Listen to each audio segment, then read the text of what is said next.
word.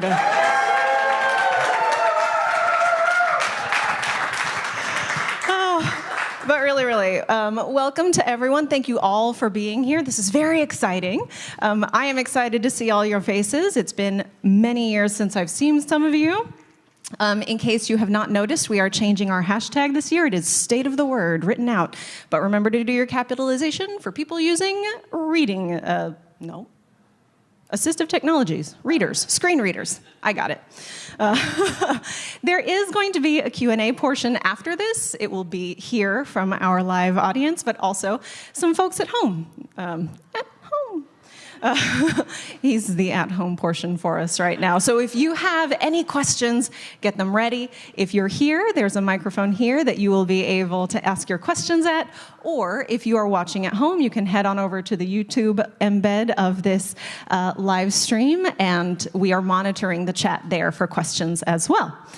That is all that I have to say, and I think that's probably all that you want to hear from me anyway. And so, tonight, giving our annual State of the Word, where we talk about everything we've done this year and everything we hope to do next year, is, of course, WordPress Project co-founder Matt Mullenweg.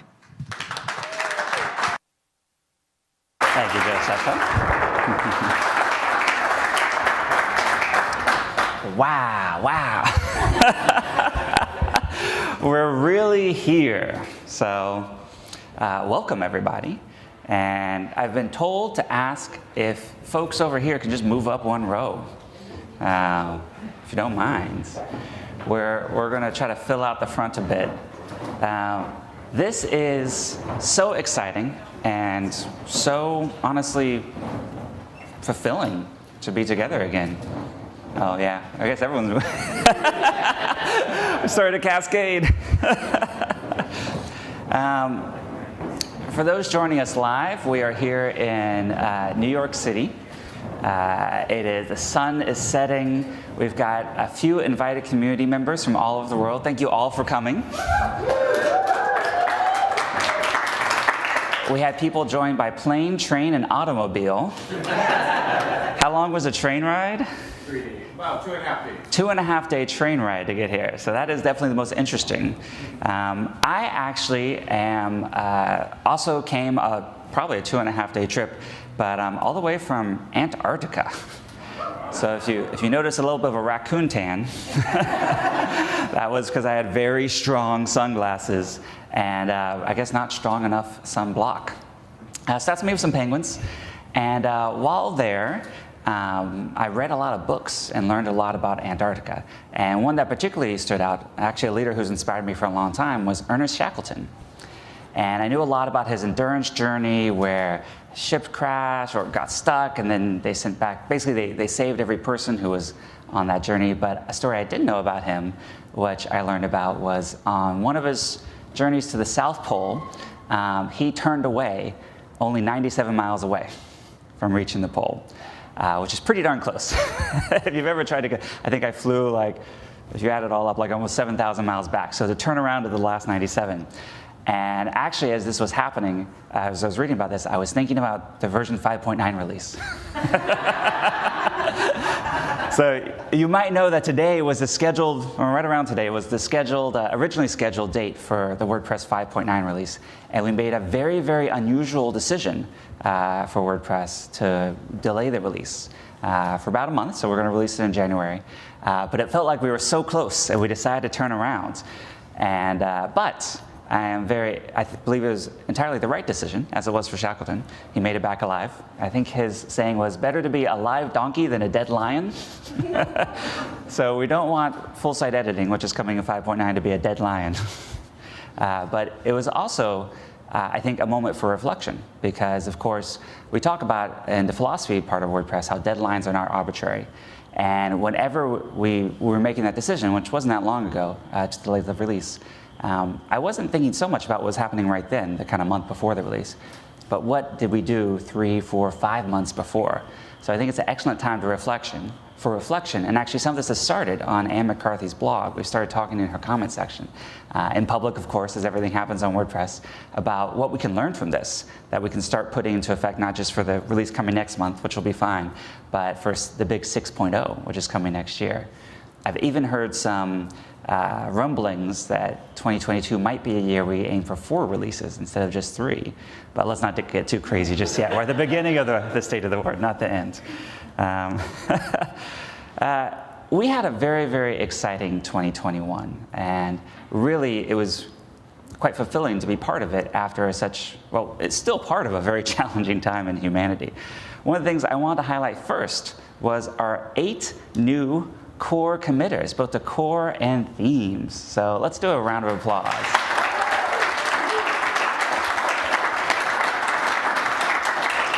For Kelly, David, William, Isabel, Johnny, Jeff, JB, and Tanya. So excited that they now have ability to change the code that runs 43% of the internet. Another update is we focused a lot this year on WordPress.org, and one I'd like to highlight to start is around the news sites. And this, we do have some guest audio. We weren't able to get people from around the world all to New York, but we have some audio that... For the past year, I've been working in the redesign of the news page in WordPress.org. The general inspiration was last year's State of the Word, presentation, and overall jazz aesthetics. Because the blog doesn't have much imagery, we took some time to explore shapes, typography, layout, and colors to get a successful result that expresses the playfulness of jazz. We redesigned this might have been like WordPress 3.0. So it's exciting to start to loop back to some things in WordPress.org. Another thing we were able to launch on WordPress.org was Openverse, which I swear we named before Facebook decided to pivot. Openverse is a search engine for openly licensed media. Search for an image, download, and put it on your site. Give attribution to the creator,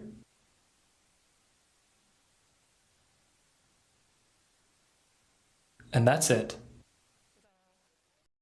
Learn more at wordpress.org/openverse. So Openverse is part of, we've started to expand how we think about our mission from just being about the code and the tools that allow people to publish to actually what they're publishing. So Openverse was originally called Creative Commons Search, was actually part of the Creative Commons nonprofit. But the sort of cost in running it, they decided they were going to shut it down or put it somewhere, and we found a home for it on WordPress.org, which I'm very, very excited about. We have over 600 million Creative Commons images licensed through it. And we're going to have audio coming up at the end of January. There'll be 2 million audio clips there. And, applying open source to content is a little tricky, but the Creative Commons, of course, has a long legacy there, I think 20 years now. And so we're very, very excited to continue carrying that torch forward to create as much open content on the web as possible. The other thing we got on WordPress.org is the pattern directory.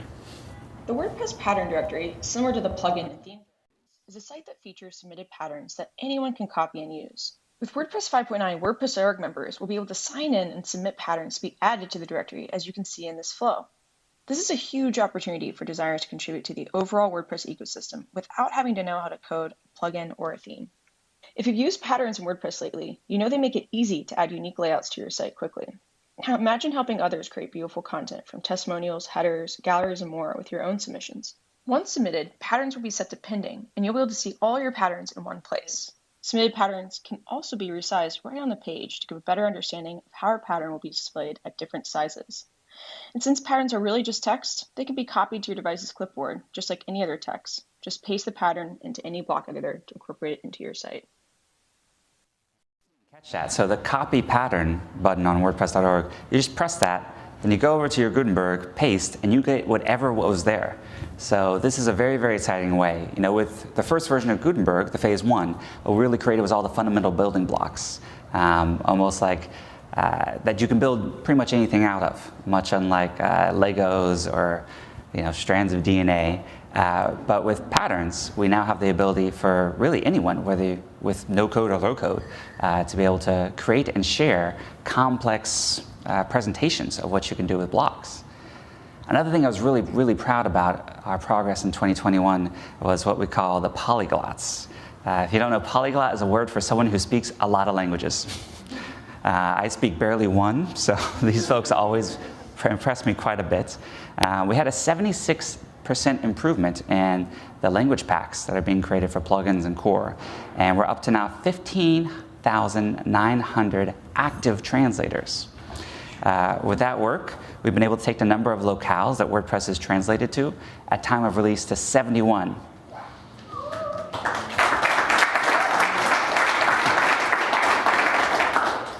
Could anyone name 71 languages? It's pretty impressive. The other thing we've been able to do is, for those who don't know, our translation system is actually powered by an open source project called WordPress. And in WordPress, we were able to add a lot of new projects, including Openverse, Learn WordPress, the pattern directory, and patterns. So these are now all part of what we're translating. Openverse, which we just heard about, is translated into 17 languages already. Learn.wordpress is in 24. Patterns are in 24, and the pattern directory is in 25 different locales. So in our mission of democratizing publishing, of course, we're not doing it just for people who speak English. And this presentation, everything, we're trying to translate into as many languages as possible, so it's as widely accessible as possible. And speaking of that, there's also been some exciting developments around diversity in WordPress. So we created this new diverse speaker program and speaker support program that have had 135 participants go through it so far in 66 cities and 16 countries around the world. This is basically a program to help people who might not have spoken at a WordCamp or at a WordPress event before, basically get some guidance on how to do so. They already have the skills and everything like that. I would love to grow this number quite a bit, and if you would like to get involved in one of these trainings in the future, the URL, Josepha, is... make.wordpress.org/community. It's make.wordpress.org/community, and the magical WordPress Twitter account, we'll put that out shortly, or probably the correct answer there. Correct answer. Some of these slides were changing until literally minutes ago. Part of making WordPress more accessible as well is about the learning. And so last year I talked a lot about learn.wordpress.org, which is this idea, how do we teach more people the power of how to learn WordPress, teach them how to fish. We've had 186 social learning spaces, which are basically like cohorts of people going through the different classes. We have 73 workshops and 70 different lesson plans that teachers, college professors, elementary school teachers can adopt and teach to their students. This is all available in 21 languages, and so far we have 2 courses that people can go through, which are like full collections of lessons and plans and things like that. This is pretty nascent as well. We've only had about 1,000 people go through this so far. But as the content gets better and better, as it gets iterated on, the people working on this kind of improve it with every single iteration. So when a class goes through, they say, okay, this was easy to understand, this was harder, and of course, it all gets translated. If you are looking for a way to contribute to WordPress, by the way, hosting a workshop is a very, very easy way, because it's just a few hours of time to be there with folks that are attending the workshop. And certainly, if you're listening to this, you have more than enough knowledge to be able to share with someone new to WordPress. As this grows and develops, we're going to make it a much more prominent part of what you see when you visit WordPress.org, because so many people coming there who might click the Powered by WordPress or Proudly Powered by WordPress on a site might be curious in learning what it is. And so I think this is actually one of our biggest opportunities to just expand the knowledge of really what WordPress is, and also define to a new audience what WordPress is through these courses. We had a pretty good year for growth as well. So in the distribution of WordPress, I'm proud to announce that according to W3Text, we now power 43% of the websites.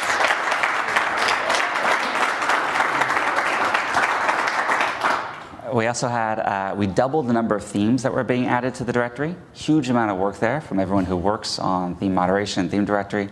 And we had the most downloads of the software ever. And this isn't including updates. This is fresh downloads of the software. So pretty much by every metric, it was a bit of a a great year, which is impressive because like many online services, we experienced a big COVID bump. So to actually lap everything that happened last year was pretty great. To put that 43% in perspective, it's actually 43.1%. But we went from 39.1 to 43.1 in the past year. And this is a list of the other top 5 in there. So the number 2 right now is Shopify, which went from 3.1 to 4.4. Wix is number 3, which went from 1.5 to 1.9%.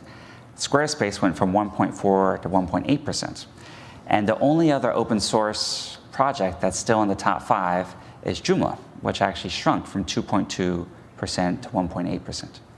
In general, the CMSs are not taking market share from each other. So what we're taking market share from is what W3 Techs calls none, which is basically websites that are running a not discernible content management system, which most likely means it's custom or something that was kind of bespoke for that site. So what we've seen is a huge shift. This used to be over 2/3 of sites running some sort of custom CMS of the sites in the top 10 million. A huge shift of them are running to CMSs. But one thing that's concerning to me here is the top 3 used to be WordPress, Drupal, and Joomla, which are all great because we're all GPL. So as those grow, it means that there's more and more open source on the web. But we've seen these 3 proprietary systems pass up all the other open source systems other than WordPress. Now, the good news is WordPress is still growing pretty fast. In this market share analysis, we actually grew 2 entire Wixes this year, which is a new unit of measurement. And to put that in perspective, we're still 10 times larger than number 2 out there. But this doesn't happen for free, and we shouldn't take any of this for granted. In the history of software and certainly the internet, there are many services that were once dominant that now we need museums to remember what they were. So to maintain and in fact accelerate this growth, which it did in 2021, we really need to, one, stay humble and stay close to users and iterating the software as quickly as possible. One thing that's been in the news quite a bit lately is also security.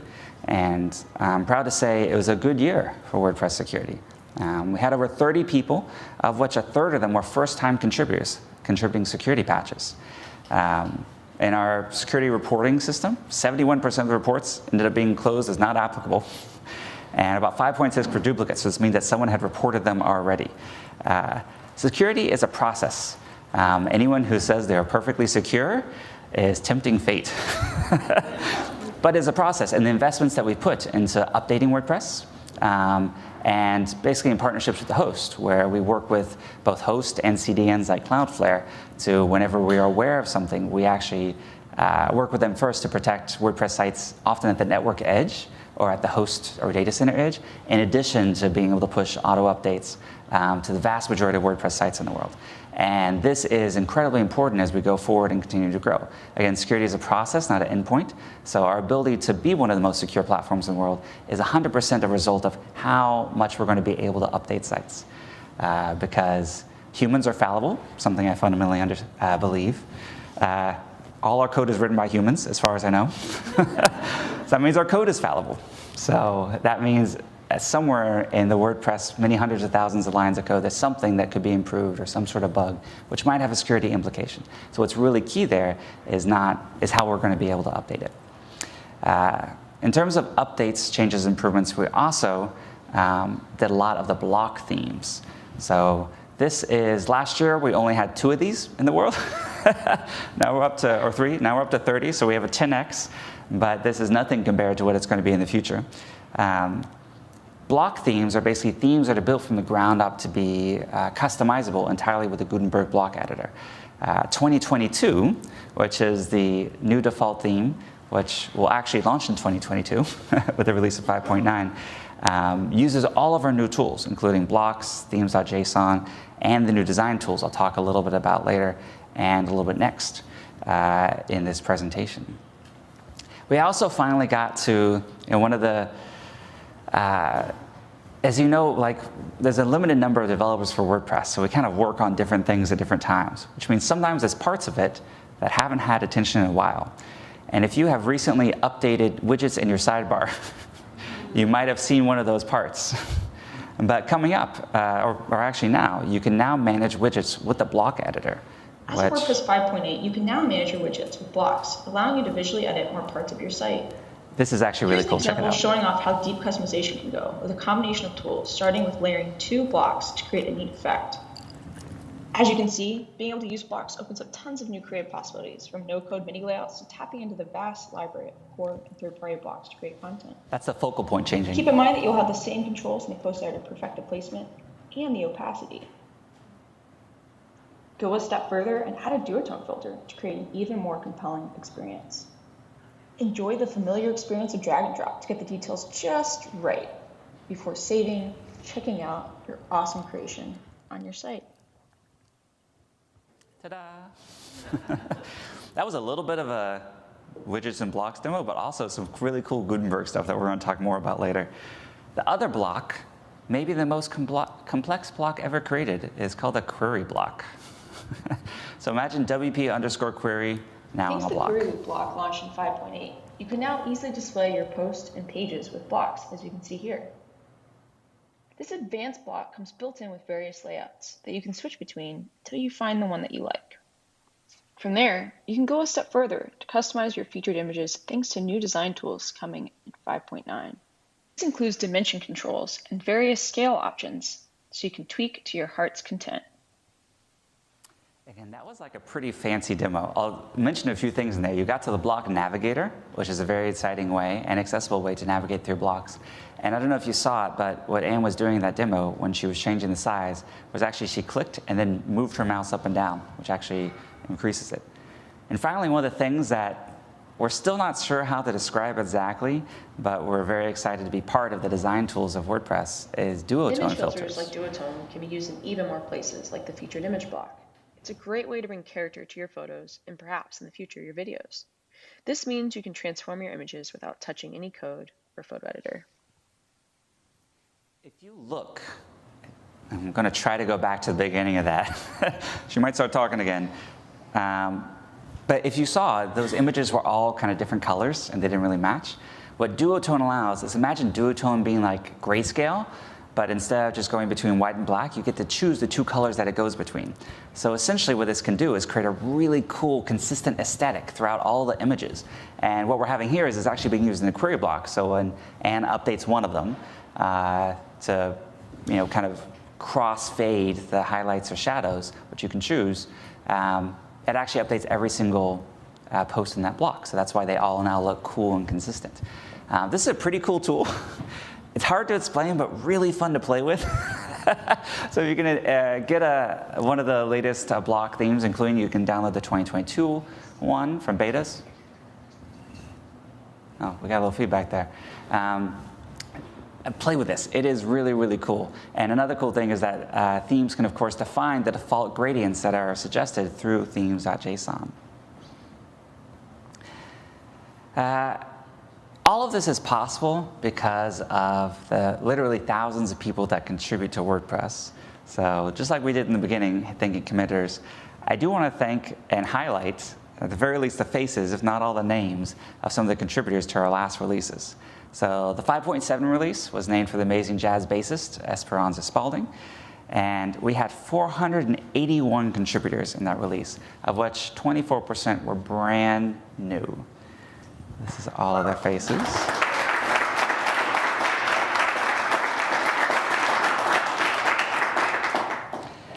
5.8 was named for the virtuosic pianist Art Tatum. One of my favorites. Check out Tatum recordings. They will blow your minds. And in that, we had 530 contributors. Again, about 25% new. And this is all of them.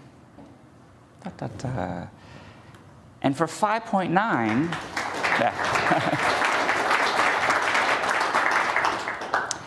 your face could be up here still.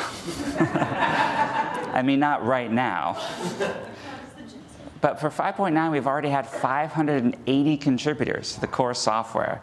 But if you watch your avatar up here for the release post, there's still a few weeks. So you can test, submit patches, or otherwise contribute to WordPress 5.9. And this is the folks who have already showed up, so cheers to them.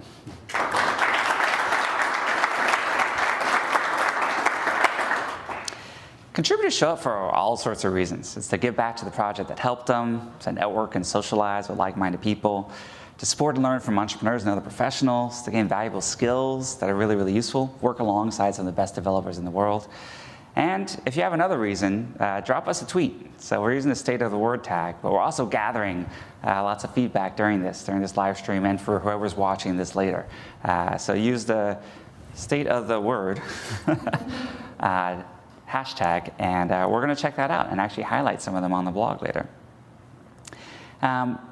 Block editors and visual editors have been around for a long time, but one of the things really unique about WordPress, and one of the reasons it's taken us so much work to get to where we are today with Gutenberg, is we are committed to doing this in a web standards-based way, in a way where the code is very, very clean, which also means it's more accessible and highly performant. If you haven't yet, look up some of the benchmarks of Gutenberg versus any other page builder. It generally has much higher scores and much lighter code. We are on the cusp of finally coming to 5.9. This looks like an Apple slide, right? It's kind of cool.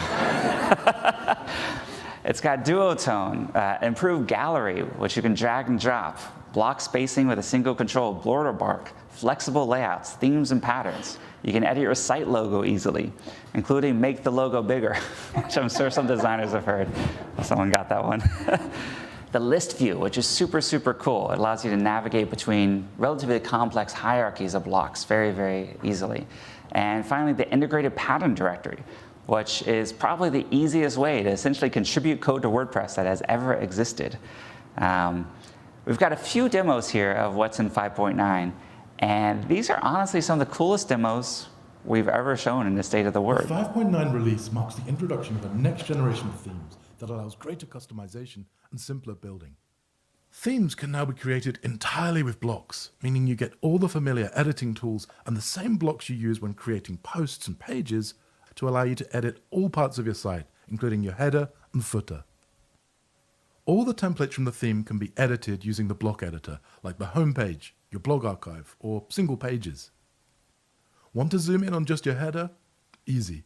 Using the top toolbar, select your header and switch into a dedicated mode to do exactly that.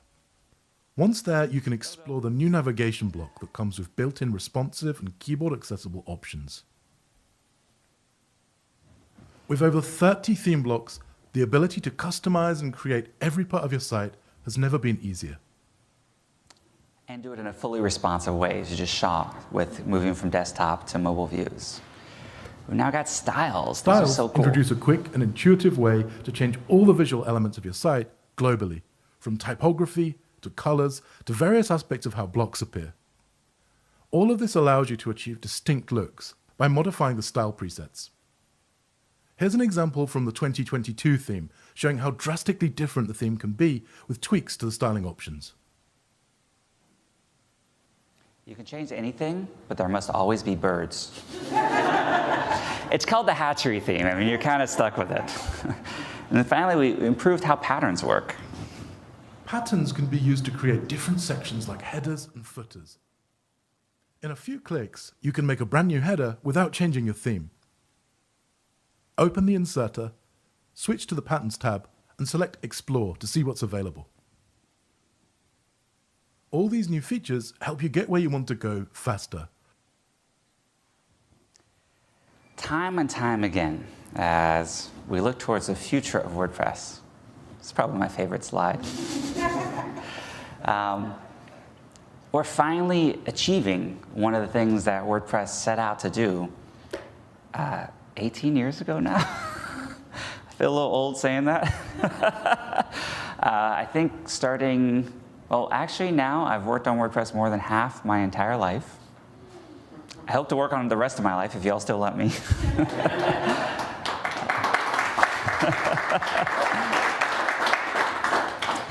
And this is why we started the Gutenberg Project.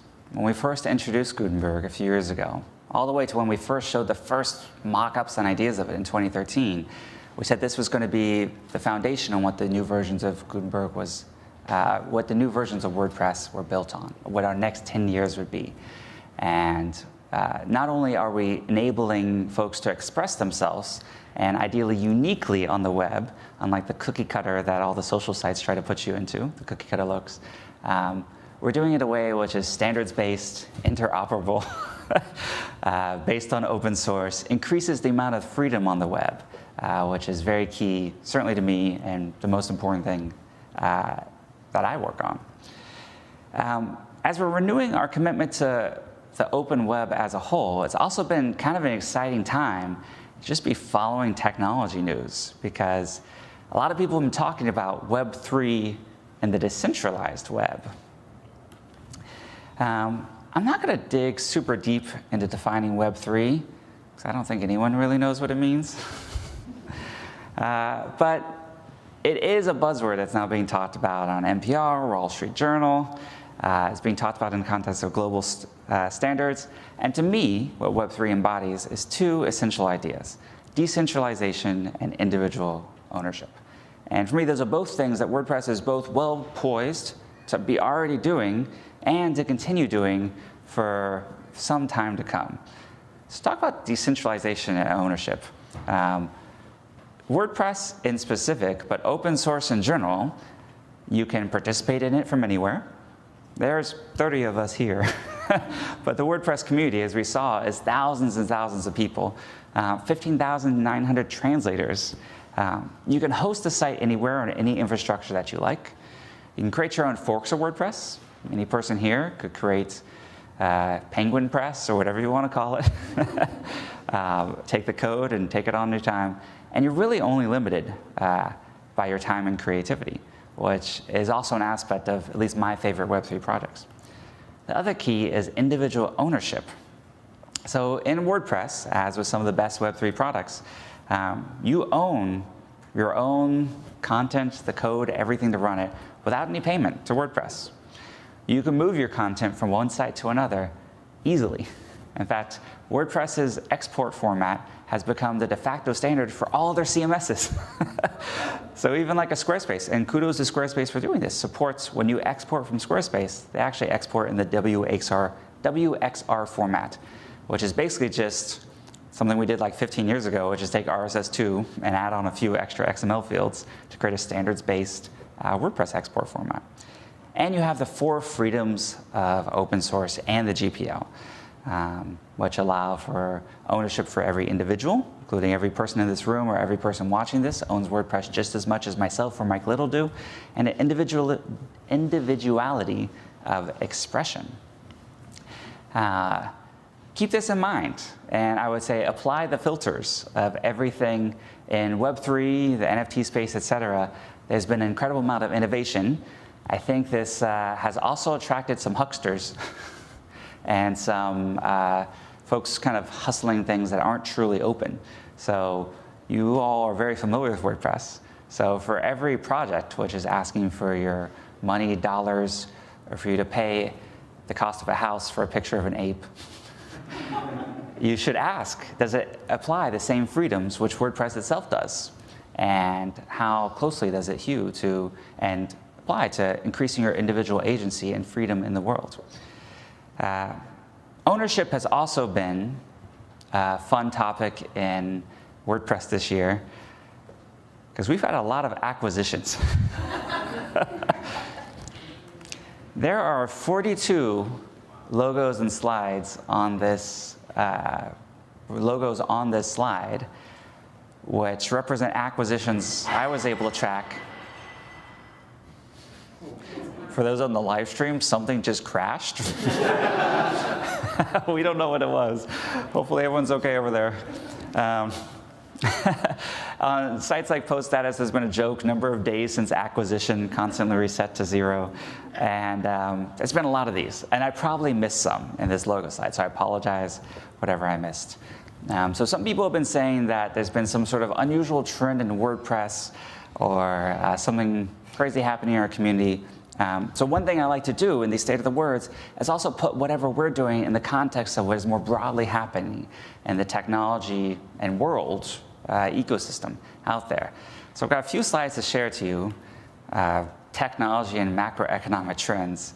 So this from Refinitiv is the number of deals and M&A happening in just the technology space. So you can see over there a big roll-up. It doesn't look like almost anything that happened before. So maybe 2000, 2001. I don't have any comments there. But this is going to well over 10,000 transactions in just the first 9 months of 2021 alone. And if you were to broaden it to the global M&A landscape, not just technology, we've seen over 45,000 different acquisitions. This is up over 24% from last year, which is already a huge year, and represents $3.6 trillion of different mergers and acquisitions. The United States in particular is leading the pack, and the stats there show a 139% increase year over year from last year. This is driven by another trend which I found utterly shocking to learn and understand, which is capital inflows to stocks. Or is it the chart says, come and get them while they're hot? I'll counter that with a Warren Buffett quote, which is to be fearful when others are greedy and greedy when others are fearful. So basically what this is showing is dollars in billions of money moving from other assets into public equities. So you can see, for example, kind of 02 through 07, it's kind of plus or minus 10, 20, 30, 60 million dollars go in and out of equities. We had some bumper years in 13 and 17 with 252 and 295 billion dollars coming into public equities. But look at the wide of that graph. So far, the estimate for 2021 is, let me make sure I get this correct, $1.6 trillion of capital inflows to public equity markets. So if you see valuations going crazy, mergers and acquisitions going crazy, I believe this to be the root source of what's happening in the broader economic market. There's obviously a source before this. I will not venture to guess what it is, around stimulus or governments or something like that. But this also, my point here is that these trends are not unique to WordPress. So our 42 deals is not that bad compared to what's going on in the world. There's also been something that's been talked about in context of this, that the larger the company, the greater the influence they are in the WordPress world. And I would like to counter that as well and invite more companies to contribute. So this is a graph for WordPress 5.6 of the contributors. You can see one of the biggest bubbles on there is a company I always like to highlight and say the words, which is Yoast. Yoast is 3 times larger than a few others there, including some hosts like GoDaddy, WP Engine, even though it has 1/5 in the case of the WP Engine and like 1/80th in the case of GoDaddy number of employees. So the impact the company has on the future of WordPress is not at all related to the size of the company. What I would love this graph to look like in the future, it's more like this.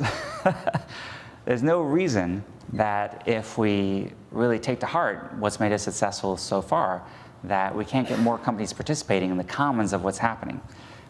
So when a company benefits from WordPress, when they put something back into the core, whether that's through translations, community volunteering, or core code, as this particular graph is representing, it kind of ensures that there's something left in the future for WordPress to be there.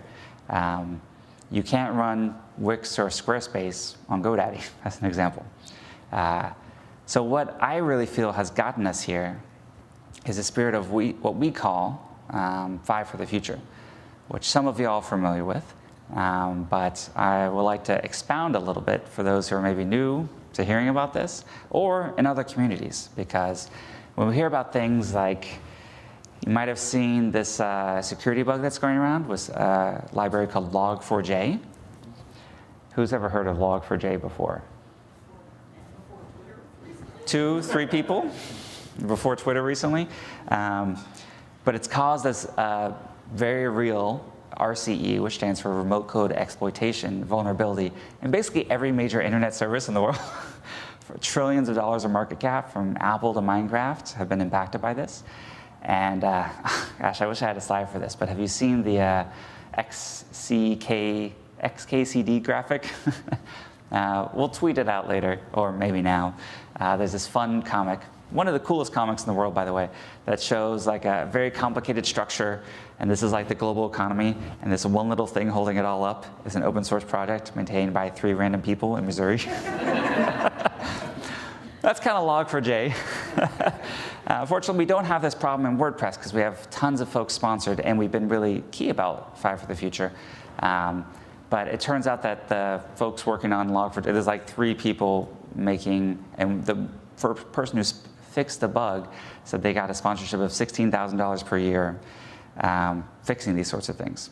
So how do we avoid this in WordPress? What have we done that's made it successful so far? And what do we need to pay even more attention to in the future as more and more companies become commercially successful, as amazing businesses are built on top of the WordPress ecosystem, as web hosts get millions and millions of sites, customers paying, millions of people paying hundreds of dollars per year running WordPress as their CMS. So what Five for the Future is, it says that basically the idea is whatever you get from WordPress, take 5% of that and try to put it back into the commons. Are you familiar with the concept of the tragedy of the commons? It's in an old economics paper from actually forever ago. So the example they used was sheep. And the idea was if there were a lot of different shepherds, I guess, with sheep, and there was kind of a commonly owned area of grass in the countryside that didn't really belong to anyone. If all of the shepherds had their sheep eat as much of the grass as possible, or as much as the sheep wanted, the grass would die. And this thing which belonged to the community, the commons, would deplete because of essentially overutilization by actors acting in their own self-interest short term, but against the self-interest in the long term. Some of you might think there's parallels to this in climate change or other things that are happening in humanity. In the digital world, at least, I think it's possible to have an abundance of the commons. So the more people that use a program like WordPress, the better it gets in so many ways. More bugs get reported, more translations happening, more plugins get developed, more themes get developed.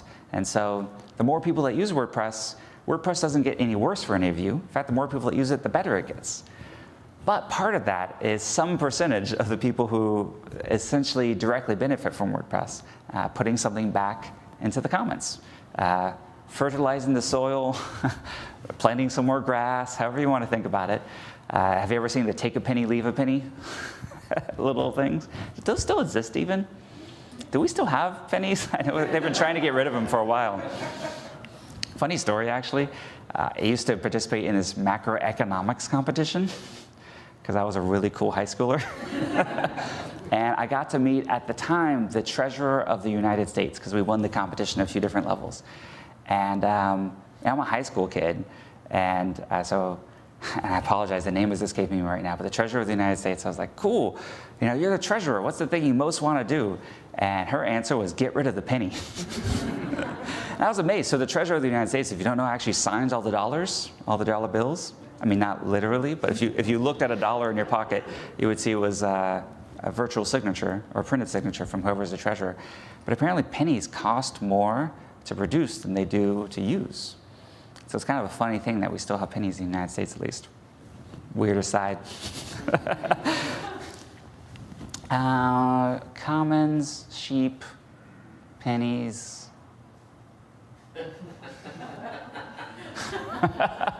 Did y'all know where I was going with that? It's been a while since I talked in front of people.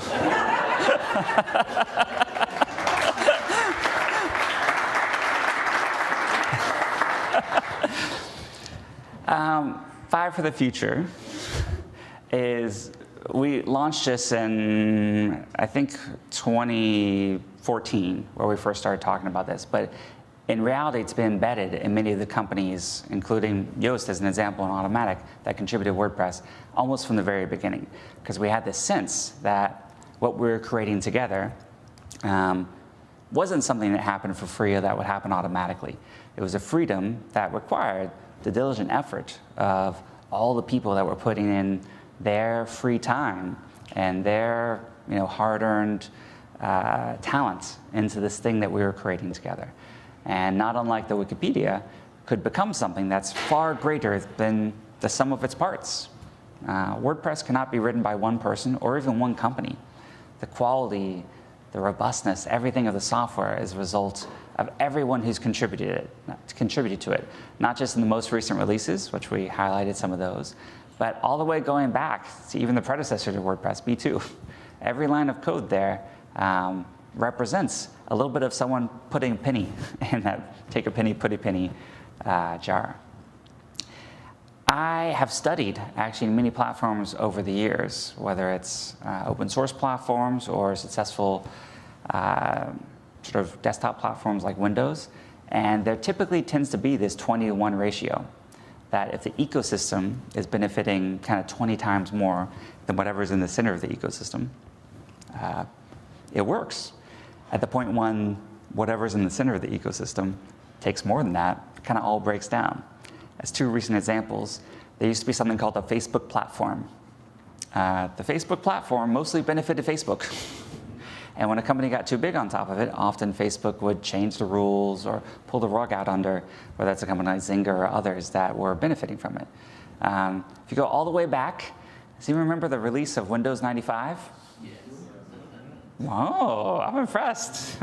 So for those who don't, I'll paint a picture. You know how people stand in line to get a new iPhone? They used to do that for a box of Windows, which came in on a CD, and you'd wait at like a Best Buy or something. And I think Rolling Stones recorded a song. The release of Windows 95 was basically like a world event that was covered by every single major media and everything. And in reading books written at the time and media, one of the funny things I found Microsoft saying was that for every dollar that Windows would make, $20 would be made in the Windows ecosystem. This ratio kept coming up over and over again in different platforms I studied. And so that's how we got to the 5 for the future. It's basically a 1 to 20 ratio, 1 to 19, depending on how you count it, of what is in the core versus what is happening in the community. The WordPress community is larger than ever. Some estimates put it at over $10 billion per year. So how do we get to that 5% of things being put back into the core? The beautiful thing about 5 for the future is it can be unique. If you're an individual, that 5% put back into the core of a 40-hour work week is 2 hours a week. So 2 hours out of the 168 that you have in a week, put back into something with core, and we'll talk about some ways you can get involved and contribute, not only makes you part of defining the future of the web and the future of the open web for humanity, but gets you contributing back to this thing that if you hope WordPress is still relevant, if I'm here with much grayer hair 10 or 20 years from now, given the state of the word, hopefully a suit still, it's because we all put something back into it and we all work together beyond any individual or any single company coming together to create this thing we call WordPress. And the foundations of what we're doing today also set the stage for what's going on tomorrow. It's funny because actually, WordPress is 18 years old. The idea of democratizing publishing is probably 17 years old. Came on pretty early in our lifetime. Now every single startup raising money talks about democratizing. They want to democratize ice cream, et cetera, et cetera. But what this means to us is the software, the core thing that makes WordPress, again, belongs just as much to you as it does to me or any other developer of WordPress. It means you can use WordPress for any purpose. It means we strive to create it available in as many languages as possible, available to people regardless of economic activity, and available to people with assistive needs, as accessible as possible. This has been the core of what we've been trying to do with WordPress. And particularly the people in this room, the invited community members, I want to thank you all for being part of that. Every single one of you is a 5 for the Future contributor, so thank you.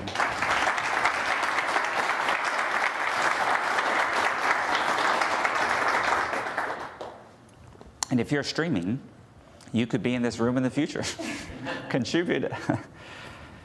A big part of what we've been trying to do and reinventing WordPress has been through Gutenberg. Software it's hard to change, and the more successful software is, the harder it is to change, because there's so many built-in workflows and everything. So everything that we've been doing with Gutenberg, when I got on stage a few years ago to introduce it, I said, this is going to be a backwards compatibility break, meaning that a plugin written for the old editor will probably need to be updated to work with Gutenberg. WordPress was famous for its backwards compatibility. In fact, still to this day, a theme that was written for WordPress 1.2, which was the release that introduced themes in 2005, will still work in WordPress 5.9 coming out in January 2022.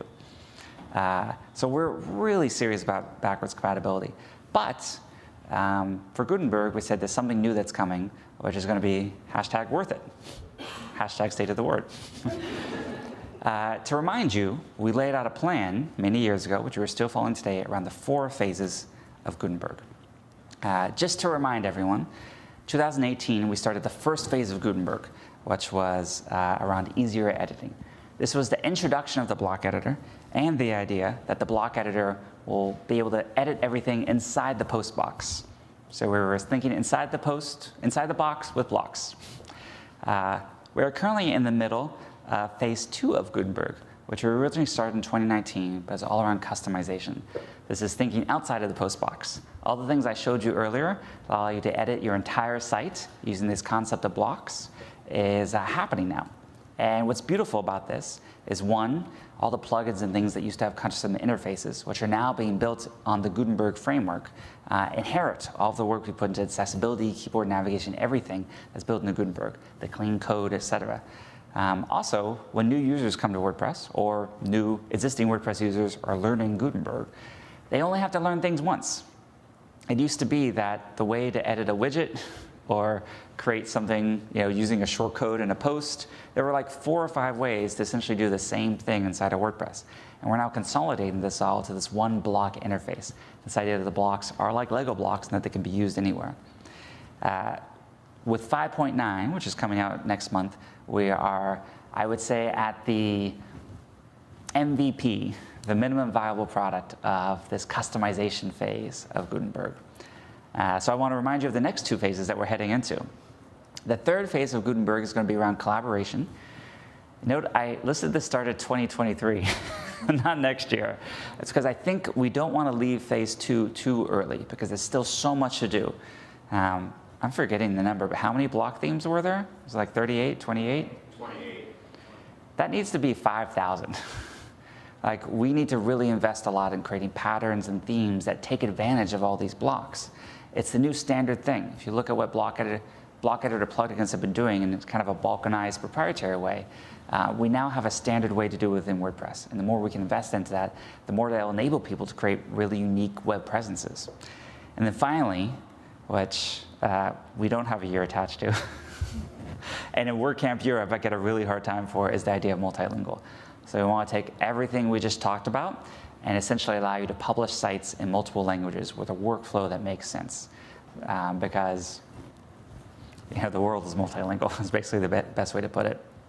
So if you were thinking about how to contribute, I would love for y'all to get involved and join the journey of Gutenberg by talking about or contributing patterns, block themes, styles, or if you're a musician or a photographer or a videographer, to take some of that work and put it into the Openverse. Not the metaverse, the Openverse, which is basically this incredible commons we have of content which has the same freedoms like the GPL, available for any of us to use, any of us to modify, remix, and refresh. We've got the very first version of the Openverse now running on WordPress.org. But one thing I'm very excited about is actually building that into the WordPress admin, so that when you upload a new image or video or anything like that, you'll be able to choose to Creative Commons license it. Maybe under an open license, like CC0, which would allow us to index it into Openverse, or maybe under a more restrictive license. That's okay. Whatever floats your boat. It's cool.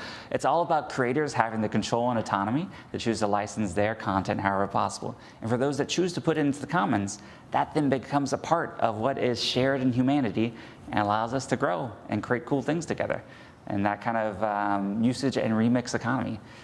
Over time, I also want to build a full image directory into WordPress. And I think we missed it here, but WordPress.org/photos.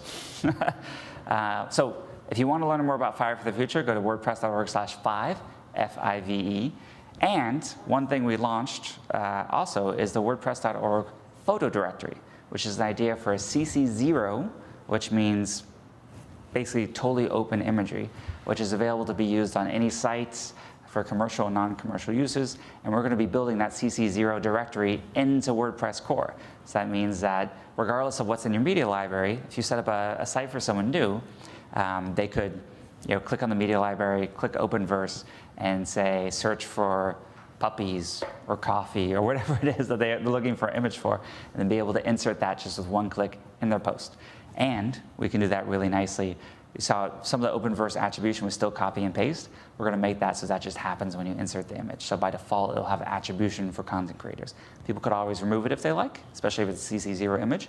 But I think it's kind of cool to have credit going to the photographers and people possible. So if this is something that you think would be interesting or that you have some cool content to contribute to, check out the Openverse. There are so many ways to contribute. And like I talked about it, it could be 40 hours a week or 4 hours a month. Anything helps. And contributing money is great, but actually time is the most valuable thing in the WordPress ecosystem. It could be through design, code, contributing to the community, or organizing meetups, helping the learning. If you have any background in educational, what's the word for that? Educational learning? Development, educational development, thank you. That would be amazing for our learn.wordpress.org project. Training or documentation. There's a number of ways to contribute solo or with groups. Companies have started to organize contributor days where the whole company might take like a Friday once a month, and all get involved on the WordPress.org, make.wordpress.org, the Slack, everything. Everything that happens with WordPress happens in the open, and any of you can be involved with pretty easily, which is kind of interesting, because then your code, your image, your something can show up in what happens for 43% of the web. If you are listening to this live or in person, if you want to look at your phone right now, we're very curious how WordPress has helped grow your story. And so another hashtag from the State of the Word one, if you tag that with I love WP, this is actually the tag that we're creating the new testimonial page on WordPress from. So if there's something where WordPress or the WordPress community has an influence on you, I see Topher here. I want to call out an amazing site called HeroPress as well. Is it heropress.com? Yeah. HeroPress.com is an amazing site which chronicles and documents people's story. In fact, if you have an amazing story as well, tweet it out, but also talk to Topher later. It could be cool to get on there. And I think once a month we highlight those on the WordPress news blog. So, what a year. Sorry, I'm out of breath.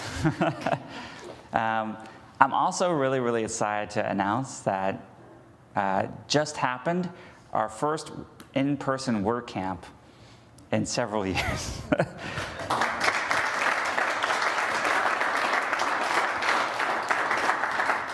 WordCamp Seville, or if I'm feeling lucky, Sevilla, was the first in-person WordCamp after 21 months of virtual WordCamps. So they got together, 101 people, 17 speakers, and that was all the reports I've heard back from it. That was very, very exciting.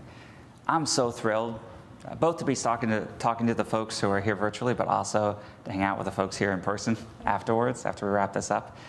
But I'd love to see also more of the WordPress community. And so my one more thing for this presentation is that we've actually locked in the city for WordCamp US 2022.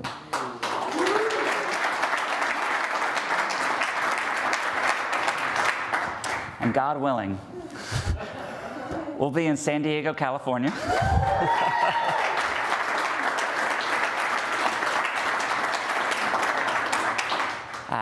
Dates and more to come, but roughly around September in San Diego, California. San Diego is good all parts of the year. It's one of those magical cities, but particularly in September, it should be really, really nice. And I'm looking forward to seeing all the faces here again, but also everyone who's listening now or in the recording later. Hopefully we can start to get together again. It's funny because WordPress itself has always been massively global. Actually, my company, Automatic, has always been really distributed from the very beginning. We're 1,800 people now, but really from the start, we were across many different cities. So when the pandemic started, everyone came to me and to Automatic being like, how do you do it? How do you do it? And it was funny because they were asking how to work together in a distributed way, which we have some opinions on, we have some experience with in tools like P2, which is built on WordPress. And so we did our best to share as much of that as possible. But the secret sauce, I think, of both Automatic and the broader WordPress community has always been these times when we get together in person, these meetups, these WordCamps, these events like this. Default offices default to being 95% in person and 5%, virtual, pre-pandemic. WordPress always did the opposite, where we were like 95% virtual. Within 5% of the year, we'd get together in person. And I'm excited to get back to that because the relationships, the learning, everything that happens when we meet each other is so, so powerful. So, thank you.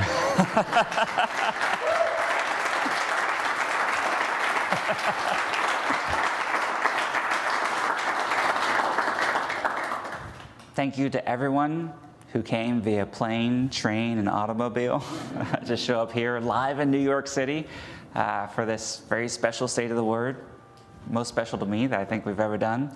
And thank you to all tuning in the live stream. Now we have the questions and answers. If you'd like more from me, my WordPress is ma.tt. I've got a podcast on distributed work at distribute.blog. And I'm at Photomat on Tumblr, Twitter, and Instagram.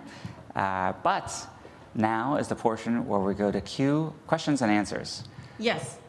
I'm moving around, so I'm masking. I am our mobile microphone, but we have a standard microphone also. We have people all over the place in the world at home, and we also have a resident question asker right here.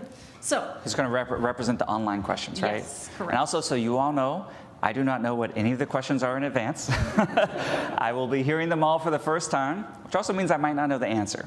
So I might pass it to someone in the audience, or sometimes I just don't know. So that's what happens with these. That's my job, is the passing. All right, so we can kind of start wherever you want. We can start with in-person. We can start with some pre-submitted. We can start with some currently submitted. We have an in-person. Looks like we have a hand right here. You mind coming over to the microphone? Just so folks on the live stream can hear. And if you have also a question, feel free to go up and line up. We're going to prioritize, of course, those of you who came on a train for 2.5 days to be. And then I think Paul will be reading some of the ones that are coming in via the social channels, YouTube, Twitter, etc. So we'll have a mix of both. And then we'll have food and drinks. So. Thanks so much for the presentation. Very exciting stuff. Looking forward to the future. My question is about Openverse. And I wonder if you could speak a little bit about the safety measures that have been thought about or will need to be thought about in terms of the content that is uploaded there. Will Exif data be removed from photos that are uploaded? That's my question. That's a great question, actually. So first, I do not know if we've thought of Exif before. So you actually just raised something really great that we should write down and look at later. I will say that, so there's two things there. There's Openverse, which is, think of it like a search engine. So it's crawling literally the whole web and looking for things that are Creative Commons licensed and providing a directory of them.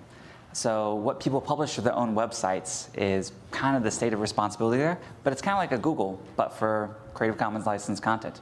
That is separate from the WordPress.org/photos directory that we've created, which is kind of like a Getty or an Unsplash or everything, but all CC0 licensed forever and ever, by the way. We're not going to change that on you like some other photo directories have. That goes through moderation. If you want to submit to something there, you'll see that right now it says, hey, one of the checkboxes there, if it certifies, of course, one, that you have rights to the photo. Please don't upload other people's photos to it, only your own. But two, that it doesn't have any human faces or other copywritten material in the photo itself. So this first phase of the photo directory really focused on things that can truly be CC0 all the way. Something we've all been learning is, that's a little complicated, is with humans and like a picture of, let's say you had a picture of a piece of art. That might have a copyright embedded. So even if the image is in CC0, something in it might be copywritten. And so we're working on what is an open source GPL CC0 model release? What does that look like? And that is a very open set of lawyers working on things. But once we have it, I think that's actually really exciting. Maybe someone could license their likeness as well to be in the Openverse. Maybe we generate something with GPT-3 that replaces faces in it, and then that's the thing that's open. Or maybe someone even says, maybe while I'm alive, I don't want my likeness used, but maybe on my death, I bequeath my likeness to this open commons that belongs to humanity. There's lots of different ways this could work. Kind of is fun to think about and imagine, but that's how that's working right now.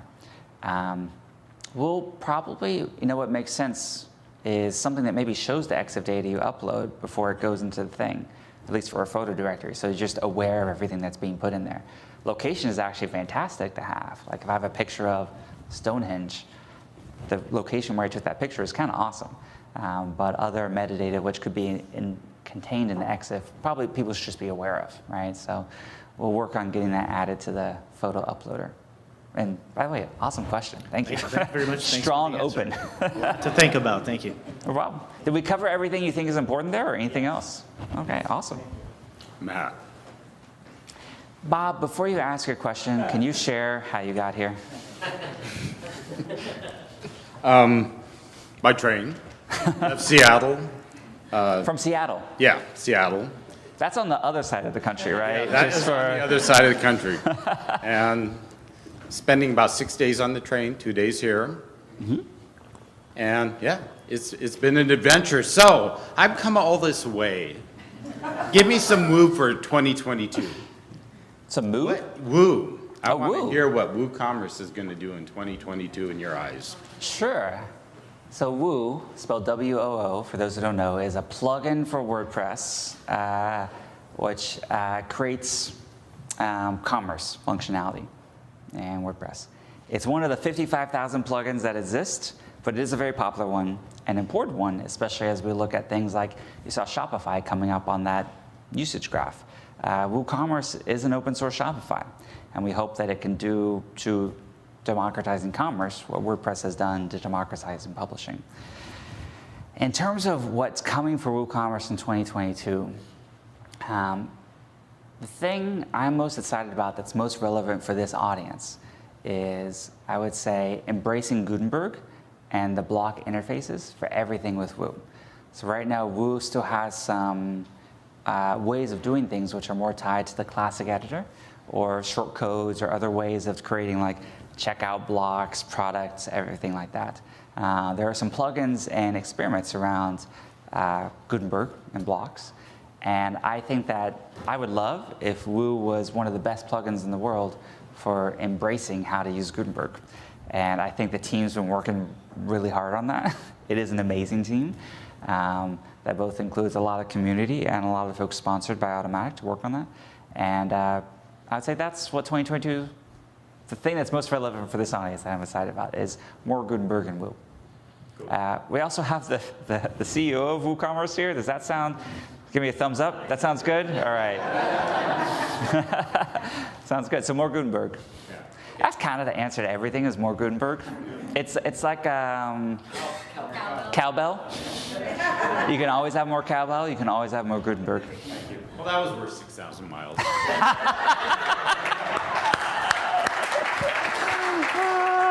Thank you. Cool. All right, should we move to an online question? Or, oh, wait, we got one in person, and then next let's do an online one, just to make sure we have everything from those folks. Sweet. So my question is about styles. I think, the theme styles or variants, I think they were called initially, is a very innovative idea that lets people paint their sites. And it's great for developers, designers, and everyday users. So I understand that. I think what could be interesting, and I wonder if you've thought about this, is perhaps there's a style directory, like we have a pattern directory. Is that something we're in the thought of? I know that there's a couple other concerns. You know, we'd have to have a standardized way that themes are being made, which we're moving towards already. So I don't know. I think that's an interesting way to empower people to also give back to the directory or into WordPress, just like patterns. Like if you can save a pattern, can you save a style, and then anybody can use that style? Is that something on the docket? I'm going to fast forward a little bit here into basically science fiction. But if you could imagine us getting a really great repository of truly like CC0, Creative Commons 0 licensed stuff around images, fonts, etc. That opens up a lot of possibilities for creating essentially GPL compatible styles like you talk about. If you've ever watched or helped a friend set up WordPress or watched a user test or something, one of the most heartbreaking things is when someone chooses a theme based on the image in the demo. And I learned this myself. So on one of the previous themes, it's like 2010 or 2011, there wasn't a lot of open source licensed imagery in the world. And so I just took all my photos and GPL licensed them. And so one of these old themes, I think it's 2010, there's a picture from Ireland of some sheep on a road. And we would literally do user tests where people are like, I like the sheep, so I chose this theme. And it's like, yes, I like the sheep too, but you could put any image in the world there. It doesn't just have to be a sheep theme. It's really, yeah, you know what I'm talking about. Styles right now are tied to themes, and it's tied to theme JSON. And so I think theme JSON is theme.json, which I call JSON. I don't know if that's how you pronounce it, but that's how I call it.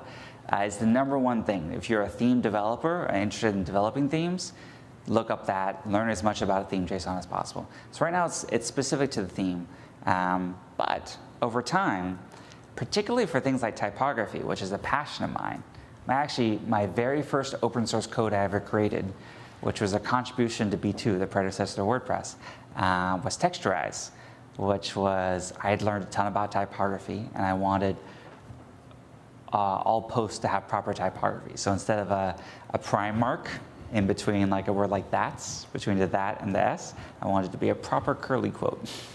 And so this first code I ever contributed to open source was Texturize. I'm very passionate about this. I would love for people to be able to see the incredible transformations that can happen to a site through updating the typography, and particularly pairings of type, where you might have like a really awesome serif paired with a really awesome sans serif for the body text or something like that. And I think how themes evolve a little bit, actually I'm not sure entirely how themes evolve, but to be honest, but it's pretty exciting that the theme can almost be a little bit like, honestly, it reminds me of jazz. I grew up playing jazz. That's why we name every WordPress release after a jazz musician. Jazz are often based on something called standards. So like a good chunk of all popular jazz songs are built on rhythm changes, which is a set of chord changes actually from, I think, a musical song called I Got Rhythm. I got rhythm, I got music. Really cool chord changes there, really awesome bridge. And people have written lots of other songs on top of that. What's cool is the chord changes, I think I'm a little outside of my realm of expertise here, but the chord changes themselves are essentially open source, meaning anyone can use those chord changes. Now the melody you write on top of it might be proprietary, might belong to a specific thing, but that kind of underlying structure is open. And so I think themes become that kind of underlying structure. And then what people take on top of it, it's the chord changes. And then what people create on top of it could be as varied and unique as all the things people have written on top of the rhythm changes, as they're called in jazz, which is incredible. Thousands of songs, countless millions of like performances and solos. So that's my hope for what happens with themes. And hopefully we can get more, like we don't have a ton of CC0 licensed fonts yet. Mm-hmm. So hopefully we can develop more and more of that content in the Openverse / metaverse that is available to all WordPress users. And the cool thing about Openverse as well is the API is totally open. So that's available to Drupal users, Joomla users, everyone else, Wix users, Squarespace users, anyone who wants to access this content It is something the WordPress community is creating for benefit to the world. So if you contribute to that, you're essentially contributing to humanity's repository of cool, open stuff that's available for anyone to use in any way. So I'm very excited about what the future of Openverse will be. We have the very first, we basically just got the code ported over and the search engine ported over, and not even the audio yet. That's coming in January. And I could not believe more in the mission of that. So Sweet. Thank you. thank you. Cool. And you can line up behind her if you also have a question. But come on in. What's your name, by the way? Allie. Hi, Allie. Hi, Matt. So I create a lot of content around WordPress for the people who are looking at WordPress in front of them for the first time, looking to, build something with it, having never used it before. And I think a lot about the young people who are looking at WordPress as a path to something, as a path to improving their life or brightening their future, whatever that might be. And I know that we have in the live stream right now a lot of young people watching and listening and being inspired by this. What advice would you have to those young people who are looking to inherit this world that we're leaving them, and what advice can you give them as far as using WordPress as a tool to improve what we're leaving them? No pressure. That's a cool one.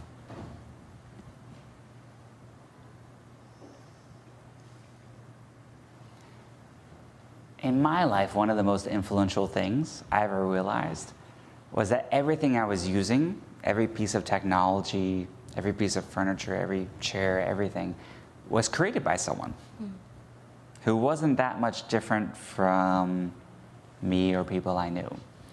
And so there's crafts that can be developed when you focus on an area. And in fact, with the internet, there's more and more of this through YouTube, Wikipedia, online blogs, etc. There's so much you can learn about pretty much any area that you're passionate about.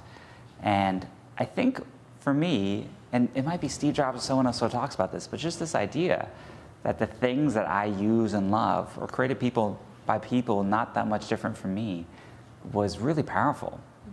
And that's part of what got me contributing to open source in the beginning when I was, again, I got started on the forums of B2. So B2 was the predecessor to WordPress. It had some forums, probably run by like PHPBB or something. And first I was asking questions, and then later I saw questions I had already asked, being asked by other people, and I started answering them. I didn't know anything. I cannot overemphasize how ignorant I was as a 17, 18, 19-year-old kid in Houston, Texas, who had no formal training, no university courses, etc. So I think what's exciting about the digital economy is that in this Openverse that we're trying to create together, it doesn't matter who you are or where you're from or anything like that. It matters what you contribute. And learning to contribute is never been more accessible and more open source, more open. The other advice I'd give is that when you're younger, you have a lot more time than you realize. And so try to invest that time, if there's anyone young listening to this, in what your passion is. If you feel drawn to a particular area, I was actually shocked, both in my own experience and in seeing many other successful folks since then, and how being a world expert in XYZ, whatever XYZ is maybe 100 hours of work in some areas, maybe 200 hours of work. But when you're young, you have a lot more hours than folks who maybe are providing for the family or have full-time jobs or other things. So really embrace that opportunity of both school, education, literature available to you, et cetera, to try to consume and absorb as much of it as possible. I feel so much. One of my only regrets as a almost 38-year-old, is that I didn't pay as much attention when I was in school. And I went to all public schools in Houston, but I had some amazing teachers, like the text I was given, the literature, et cetera, like was free or inexpensive, and was really passionate from these teachers of some of the best things that humanity's created so far. So check that out. And the code equivalent of that is WordPress in a lot of ways, meaning that, again, you can think of the other largest internet services in the world, Amazon, Microsoft, Facebook, et cetera. You can't go and look at how they work. You can't suggest a change to how the Google homepage works or the Facebook algorithm or anything like that. Those are all proprietary. With things like Wikipedia and WordPress, it's all open source, which means that you could suggest a change of the WP admin homepage, which hundreds of thousands, millions of people see and impacts a lot of folks. So open source for me was a huge enabler. Again, not growing up in the Bay Area or other traditional, like Seattle or other traditional like centers of technology, was really exciting for me. So I'll start with that. Hopefully that gives folks, and maybe younger folks, like something to start with. And I saw Josepha raise her hand, so maybe you have something to add there. I do. I also have an additional thing. Can I introduce you really quick? Of course. So Josepha is the lead of WordPress.org. So she...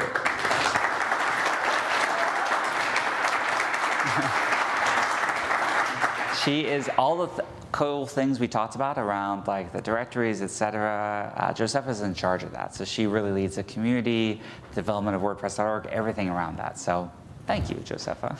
And now? And now this. So I think also one of the most important things, where am I looking? I'm going to look at you, Matt. I think also one really important thing to remember for people who are getting started with WordPress for the first time is that the open source nature of it does mean that we also have really active and passive ways to learn some of the most vital 21st century skills that the workforce of the future will need. We need it now, but not all of us actually are any good at it in the world. WordPressers are generally really, really good at it, and there's a reason for it. It's because we do it every day. And so like, that in my immediate advice that I can give to people, that is the number one thing, is like observe the way that this works, because it's going to be relevant from here until they're done wanting to work. So, yeah. Thanks, Joseph. Anything else in the audience? Because we have an unusual audience here. Here we go. Do you mind introducing yourself really quickly? Yeah, I'm Michelle Frechette, and I'm with Stellar WP, but I also do a whole bunch of other stuff in the community, which is fun. So my question is actually off of those two responses as well, is we have a ton of education out there, right? So whether it's through learn.wordpress, whether it's people on YouTube, all those opportunities to learn about it. What are we doing to bring the next generation in to help continue to grow? I'm watching the age of people I see at WordPress continue to grow, but not a ton of people coming in with us, right? I don't know. I'm looking around. This is a very youthful group. Well, I'm one of the older here. I admit that. But what are we doing to bring? I mean, I tweeted last week.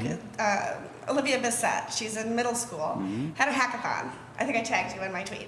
And she herself, with her sister, put on a huge hackathon of all middle schoolers. But that's unusual. So what are we doing to make sure that the next generation of kids is going to want to contribute the way that the people in this room do? You stole my answer, because I was going to talk about David and Olivia Bissett. Yeah, I'm not going to let you do that. David Bissett, one of the most prolific tweeters about WordPress. Hi, David. We'll post a lot of GIFs from this talk. Yes. Olivia is his daughter. Yes. And already started to be really active in the WordPress community. She's amazing. I would put that back to everyone in this room and everyone listening here as well. You know, the old adage, like you teach a person to fish, or you give a person a fish, you feed them for a day, you teach a person to fish, you feed them for their lifetimes. I think you just give a person a blog, or even worse, a social media account, you feed them for a day. You teach them how to create the web, which is, in many ways, in my opinion, the most amazing actualization of shared humanity and knowledge. Like, how do we create something that lasts beyond our own individual lifetimes? It's the web. How do we create something that lasts beyond us, a legacy, a true legacy? It's adding to the information that's part of what hopefully goes forward for future generations, and then allows us to sort of skip all the mistakes, skip all the learnings to what's latest. It's upgrading the clock speed and version of humanity. So for anyone who's listening, mentoring and guiding someone younger than yourself into participate in the WordPress community is, you get like a, what is it, a mitzvah? you get like an extra special bonus, and sort of like the history of open source in the world if you bring someone new into it. So I'd highly encourage you. And there's so many, if you look at some of the biggest contributors to WordPress over the years, Orion Bourne or Nason, et cetera, part of their legacy, beyond just all the code they wrote, is all the people they brought in.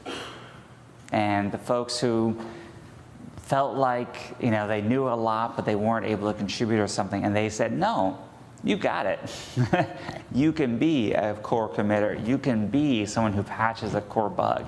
You could be someone who translates into WordPress into an entirely new language, or preserves a language for posterity. Like, there's so much you can do using WordPress as the launchpad for contributing something positive to humanity.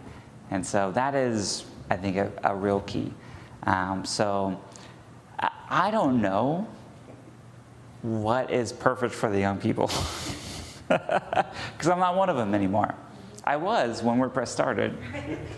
But to the extent you have anyone in your lives, both here in the audience or broader in the folks watching this, that has that desire to have an impact, teaching them how to be involved with open source, and whether that's WordPress or some other open source project, I think is the best way to contribute to the future of humanity. So, thank you. What's that? More kids camps. More kids camps. Yeah, we do have some kid camps. So very specifically, we have kids camps at places like WordCamp. Was it Orlando? Miami, yeah, which David Bissett helped organize. So let's all be more like David. If you have kids, why aren't they contributing? Like, no, I wouldn't put that on anyone, because I know kids do the opposite of what you ask them. So, like, tell them don't contribute to WordPress, and then maybe they will. No, take your kids to WordPress Day. Take your kids to WordPress Day. Actually, it's an awesome idea. We'll talk later. Oh, okay, we'll talk later. Cool. Should we do one from online? Yep. This is a question from, I've lost the name, but it was essentially, there was a couple of references to the metaverse, and I think like sort of a joking way, but thoughts on WordPress in virtual reality? WordPress in virtual reality. Let's pass the mic really quick. You wanted to say something? Here, no, we got one. Here you go. Again, the intelligence in this audience is far greater than what I have, so I want to push this back as much as possible. I just wanted to say WordCamp Boston did do that. If not earlier this year, it was last year. They had a virtual reality WordCamp. Oh, cool. And it was last year. Thank you. Just, yeah.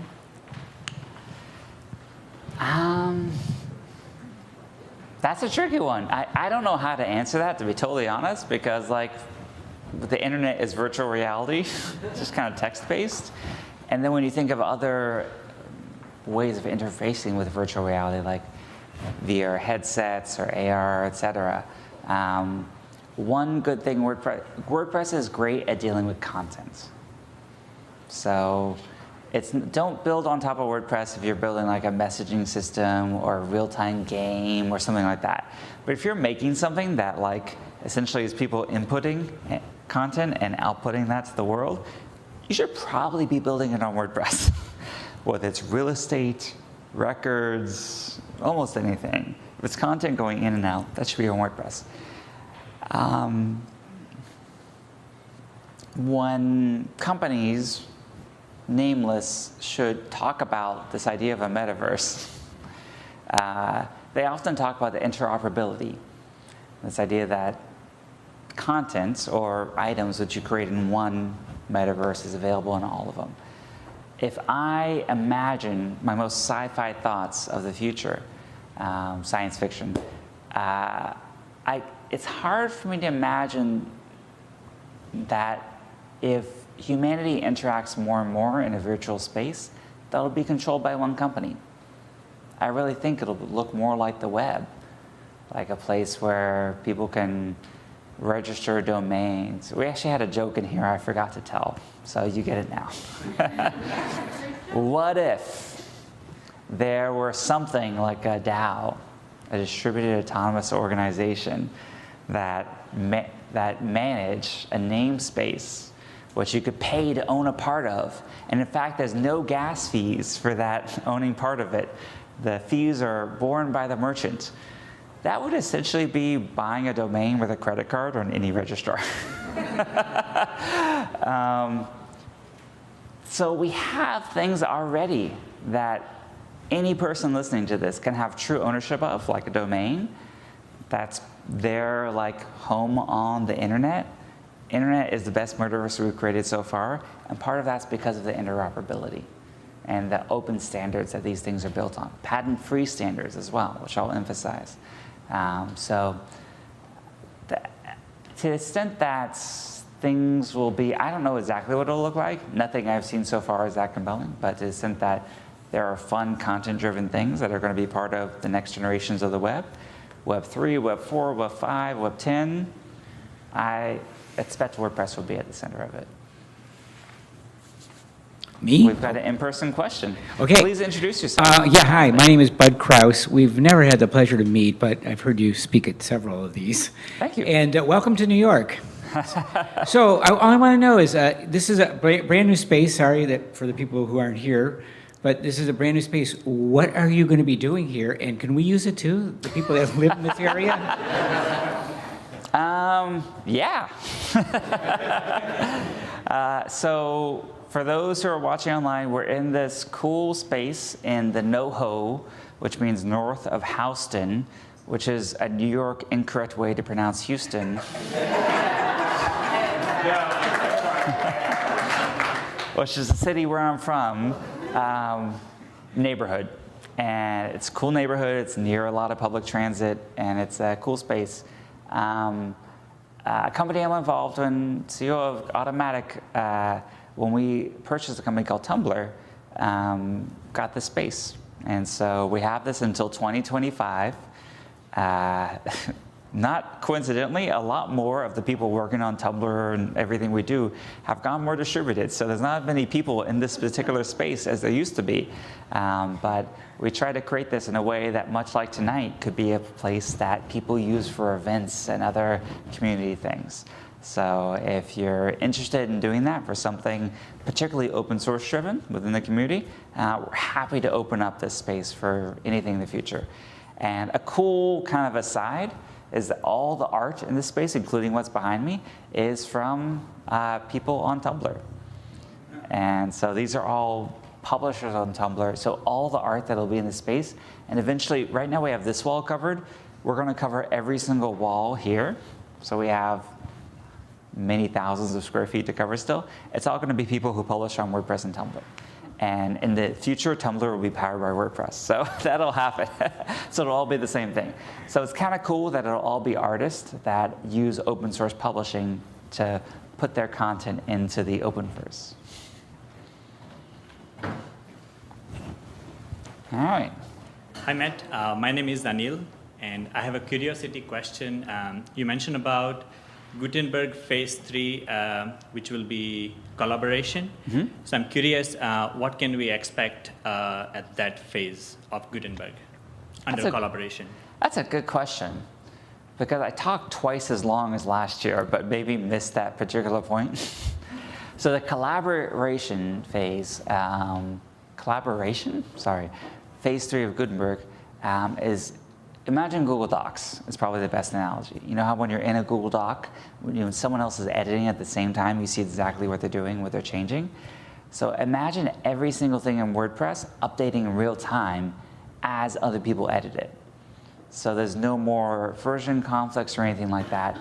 Literally, WordPress represents the kind of real-time source of truth for whatever the content, whether it's, again, posts, pages, or other, is in real time.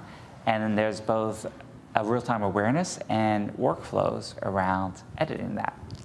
And so the real-time awareness is kind of the easy part, actually. It's that part where when someone else is editing at the same time and you're editing it, you see what's happening. So there's no conflicts. The workflow is a little trickier, and that's what I'm actually more excited about working on, where workflow is a word we use for someone edits it, someone approves it, someone, like, there's different stages of different forms of content, which is also very relevant for translation. Someone writes the content, let's say in English, and then maybe it gets translated into another language. I realized this personally, to share another weird story like the economics thing. On WordPress.com, we used GlotPress and allowed anyone to translate any string on WordPress.com. And for a while, on every, I forget what language it was, but let's just call it Italian. Instead of saying leave a comment on every Italian blog hosted on WordPress.com, it said happy birthday. So someone obviously was like trolling us and said, like, instead of leave a comment, it'll say happy birthday. So that was actually pretty funny. Whoever did that, I'll buy you a beer.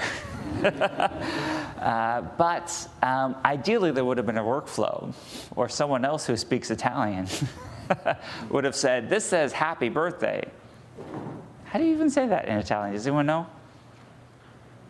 I know say Feliz Navidad. How do you say, like, happy birthday? And that's Merry Christmas. What is the happy birthday go? What's that? I'm guessing Buon Natale. Buon Natale? Okay, okay. We'll go there. Someone would have seen that and said, that doesn't mean leave a comment.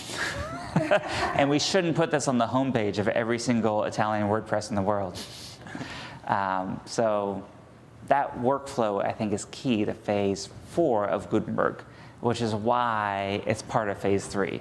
So collaboration is the fun part, which will be easy and hard to do at the same time, which is that kind of real-time co-editing. And there's some cool new standards in browsers that allow us to do this in a decentralized way, which I'm really excited about, using essentially features built into Chrome and others that allow us to, like, connect multiple people editing a page or post at the same time using just the browser and open source technology. But the more, like, approval, et cetera, is a little bit more of the later phase 3. So 2023, we'll work on that. For now, contribute to Openverse, block patterns, blocks, and block themes. That is the key for 2022. Again, if I get on stage next year and say there's 30, we've gone to 40 block themes, utter failure. Please throw fruit at me or something else.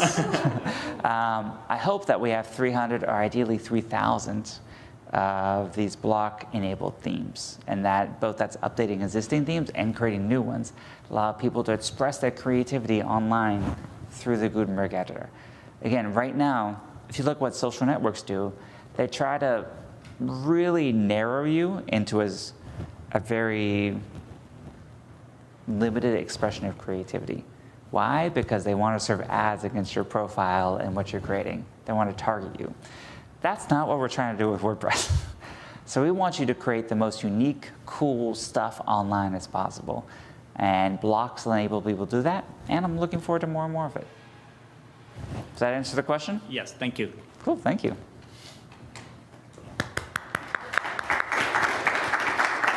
So someone stand up over here. Was that? That was just a journey. Oh, okay.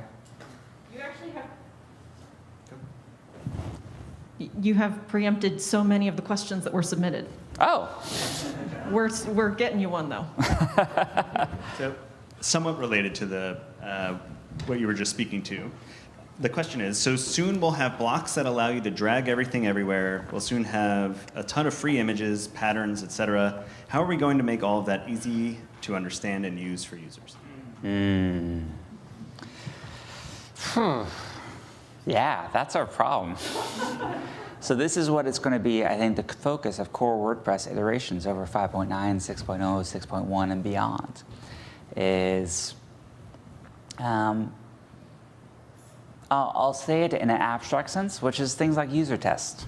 And we do run these, and we publish them on our makewordpress.blogs, which is where we'll ask someone who's never used WordPress before, please try it out. And this is something proprietary software companies do all the time, but in WordPress, we actually publish these. And so you can see them, you can learn from them, and you can see what someone who's never used WordPress before has trouble with using and not using.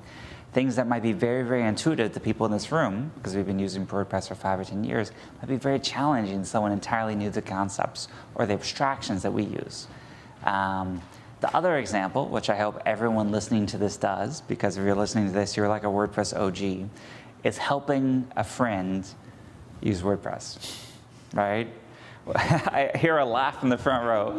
It's like that whole thing, like friends don't let friends publish on Wix. Like, you say, take someone who's building a website and you say, all right, I'm going to help you set this up. And while you're doing that, you're probably going to learn a lot of things that are tough in WordPress. And hopefully, that helps you then contribute a bug or an improvement or something into the core software that makes it easier for everyone else to use. By the way, to the extent WordPress, again, that's what's amazing about it to me, is when you look at that 10 times larger than the second in the marketplace. By the way, Shopify is a company valued at like $140 billion. How did we do that? How did we be 10 times larger than that? It's just people helping other people. I can't put it more simply than that.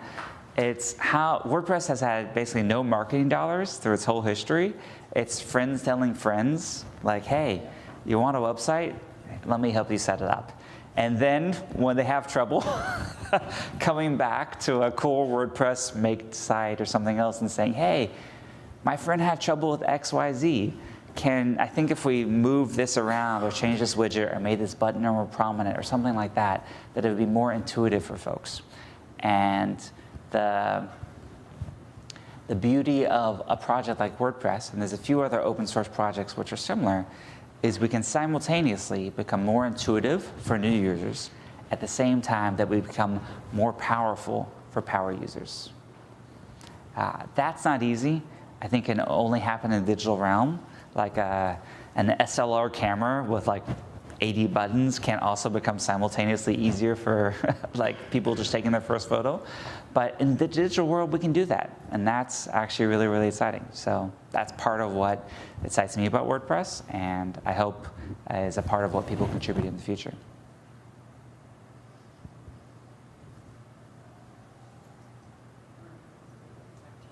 Another from the offsite questions. Let's see. This is from Sarah Gooding. What can WordPress do to protect small publishers from the threat of big tech companies' greed and hostility to the open web? Oh my goodness.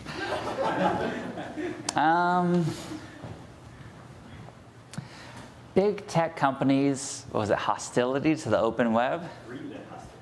Greed and hostility to the open web. Oh my goodness, we're dealing with one of the 7 deadly sins.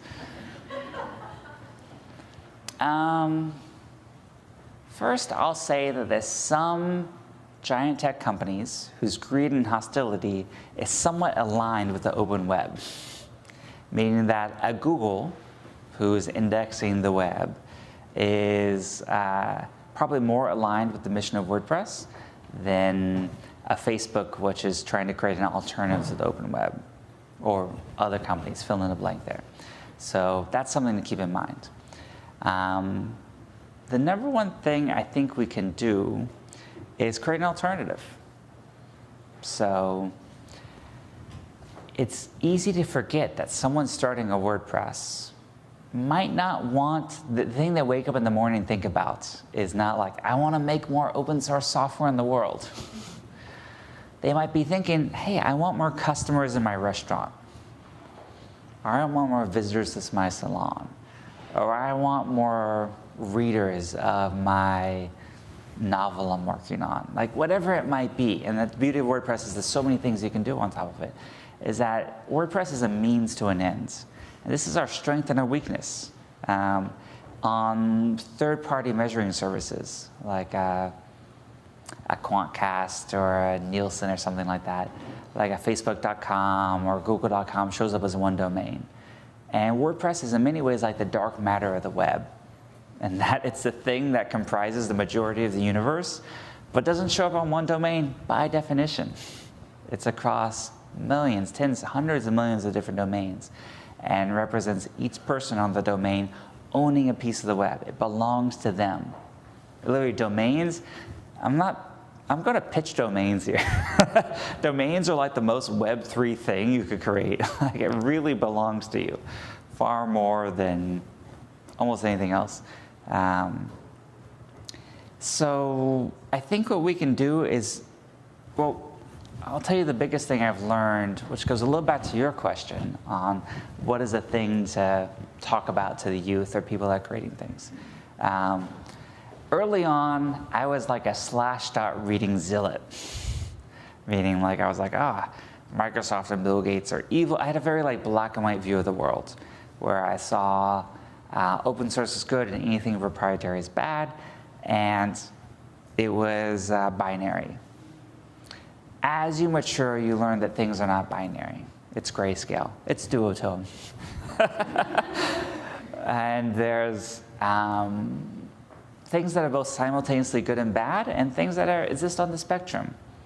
And over time, I've chosen to devote more of my life to things that I feel like are on the side of the spectrum that I want future generations, if I ever have children or grandchildren, them to experience of the web. But that everything exists on the spectrum. I would say that for pure philosophy does not win, meaning that for folks maybe like here in the room or some of the folks watching live stream, the idea of owning your content, owning the software that powers it and everything like that is very compelling. That's probably compelling for like 1 or 2% of humanity. We're at the very end of the bell curve of like folks who care about those things. For the rest, if we want a majority of the web, hopefully, I hope a majority or even like 85 or 90% of the web be powered by open source. For them, we need to create the best user experience. Meaning it needs to be the easiest, it needs to be the most intuitive, and it needs to be the thing that gets them towards their goals the fastest. For many people, that means WordPress will be invisible, and that's okay. We don't need people to even know what WordPress is. If they're using WordPress, open source, open API, open data, everything to get to where they're going, that is infinitely better than using proprietary software to get from A to B. So we need to create as many use cases, as many work on usability as much as possible to create that.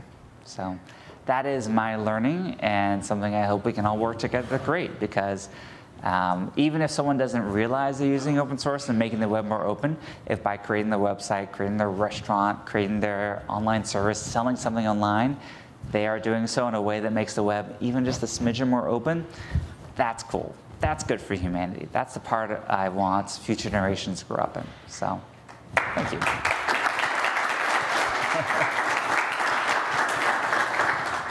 Okay, we got 2 minutes. No, 2 questions. 2 questions, okay. Well, with how I taught, that could take 20 minutes. We're down to 10 minutes, and so I'm giving you 5 for each. Okay, 5 minutes for each question, apparently. So. Will you introduce yourself as you go? Hi, Matt. My name is Aaron Jorbin. I probably came the shortest distance because I live like 3 blocks away. A couple of times tonight you've talked about the GPL, the importance of the GPL, the importance of the 4 freedoms of the GPL. Over the last year, there's been an effort to dual license the Gutenberg repository and thus allow people to use the WordPress code in ways that would not confer those 4 freedoms onto future users of WordPress. I'm wondering how that lines up with your ideas of the 4 freedoms and why I, as a contributor to WordPress, should support my code being relicensed to remove the 4 freedoms from future users. That's such a good question. So thank you, Aaron, for asking that. And also thank you for being someone else who makes me not the only person in the room with a suit. And Aaron looks great, so thank you very much for that. Hopefully we get that on camera. So this is interesting. So the GPL was created in the 80s and 90s and had no concept of essentially delivery over the web.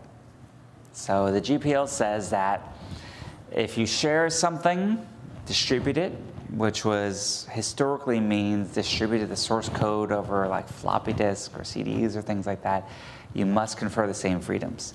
But it didn't count if you were just running a website, which is good and bad. It's good in that like your password file on your WordPress site is not GPL, right? You don't need to share that to the world. There are licenses like the Affero GPL and others that say like you need to share everything, but it also creates a loophole. So technically, like WordPress.com doesn't need to share any of its code back to the world. It does. Those folks work really hard on putting improvements back into WordPress, but they're not required to because delivery and distribution through SaaS services does not confer the distribution in which GPL was intended with. In practice, we do it, but in letter of law, it's not required. Mobile apps are a whole new world. And again, there is the ideal thing and there's the pragmatic thing. Ideally, I would love to use a mobile device which had firmware, hardware, and everything involved with it that was fully open source. Pragmatically, I need to use an Android or iOS device, probably from Apple or Samsung, that works, that has good battery life, that everything like that. So I've always thought of myself as a pragmatic open source evangelist. Gutenberg. Now, how do we bring this to Gutenberg? So Gutenberg is trying to create a pan CMS or pan creation standard for things like blocks. We think, or I think, that in Gutenberg, if we can create a standard interface for things like adding an image or the basic things that you do within a block interface, that is good for the web and humanity. So part of that is that I would really like to see even proprietary systems adopt Gutenberg blocks. I think that would be a win. You know, I've made fun of some systems like Wix and Squarespace or MailChimp or others. I think I would be thrilled if they all use Gutenberg. And Gutenberg is licensed under a way that if you use it, you don't have to make the rest of your software also open source. So the way the GPL is it's what's called a viral license. So if you use part of it, everything else that links it also has to be open source, which I like for WordPress. I like for everything I do. But I also recognize that maybe in, let's say, a mobile app, I might want to have an open source based editor that uses the standards and code of Gutenberg, but the rest of the app might not be open source. Maybe it's the MailChimp app. Let's use MailChimp as an example. I don't have any relation to MailChimp, so I can talk about that. MailChimp's awesome, very successful, just sold to Intuit for like $10 billion or whatever. If you look at what they're doing with their newsletter creator, it's blocks. If you look at what they're doing, and they don't actually have a great mobile app yet. So it'd be cool. So when we took our mobile apps, which means developing Gutenberg 3 times, we have to develop it for the web, iOS, and Android, which is a lot of work. We are relicensing the mobile versions of Gutenberg as MIT, which means that they can be embedded in mobile apps which are not also open source. This gets into another weird thing, which is all mobile apps are mediated by app stores. I don't love that, for the record, but it's the reality. You're either going through Google or Apple to distribute on an app store to the majority of humans in the world.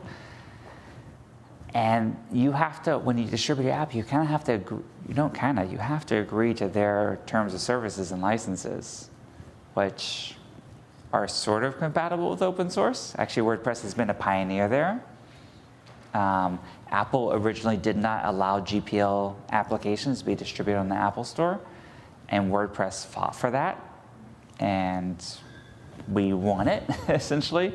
And in fact, Apple's used WordPress code in demos, so we kind of got the unofficial blessing that like our GPL app was okay to be on the Apple Store, but like that's still a process which we fight and we go for. Most famously, was it last year that it happened with the... Either last year or earlier this year, it all blends together. It all blends together. I don't know, like post-COVID, everything's a real mix. But Apple issued an incredibly rare apology, which Apple never does, where they had sort of told the WordPress open source app they needed to do something that seemed a little outside of the requirements and the license, and someone higher up realized that and walked it back. So not often that happens with a $2 trillion company, but it happened with WordPress and Apple, and that was exciting. So we will continue fighting wherever we can for getting these app stores to open up a little bit. We will also be pragmatic in that, in reality, everyone who has an Apple or iOS device, we need to go through the app stores to reach them. So, and I think it's actually a flaw of, if we think of why Drupal or Joomla hasn't done as well, I think they need apps. And I would encourage those communities to create great apps because they need them. Why we're expanding the license of Gutenberg in particular to be both GPL and MIT is that I would like WordPress block or Gutenberg blocks to become standards that are larger than just WordPress. And there is a Drupal version of Gutenberg, et cetera, but I think part of that is that if blocks can become standards across every proprietary system, I make fun of Wix. I think it's fair, they've earned it. But if they adopted Gutenberg, I would toast them and take them out to beers. I think that would be awesome. Gutenberg is something even bigger than WordPress, which is basically saying, how do we edit and create the web? And can we get as many people, both proprietary and open source, collaborating that as possible? So that is the bet we've made. Maybe it's correct, maybe it's incorrect. I hope that you as a contributor still are excited about being part of Gutenberg, even though it's Gutenberg and MIT, which are both open source licenses, but MIT, of course, allows proprietary licensing. I understand that. The majority of open source software in the world is, well, I think majority is GPL, but there's a big chunk that's non-GPL. I think what we're doing, folks in this room, you and I, are creating more of that open source stuff. If proprietary people use it along the way to creating more open source, I think that's great and okay. Thank you. And thank you for wearing a suit, and thank you for coming tonight.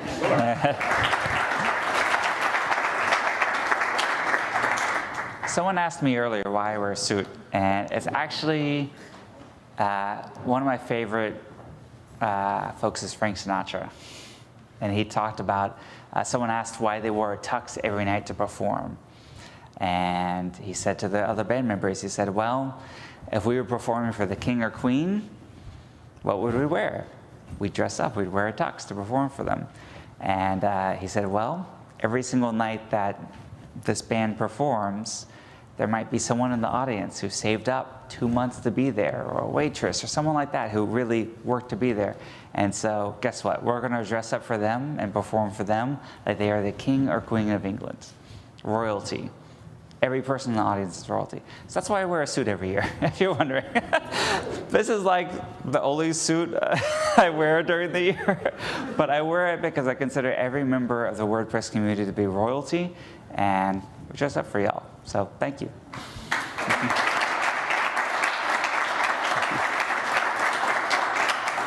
All right, this is the last question. I'm so excited. You bring us home. I think it's a short question. Hopefully it wasn't already asked. Can you introduce yourself? Hi, I'm Rachel Winchester. Most people know me as Win. Here for representing Digital Cube. And I'm just curious if the topic of internet art has made it on your radar and if it's something of interest to you. Tell me more about internet art. How do you define it? Internet art is browser art or web-based art but it's art that uses the internet as a medium. So it works with WordPress because WordPress is that paintbrush. I will also call out that you have an amazing Issey Miyake purse, who's one of my favorite designers of all time. So thank you for bringing that to the microphone as well.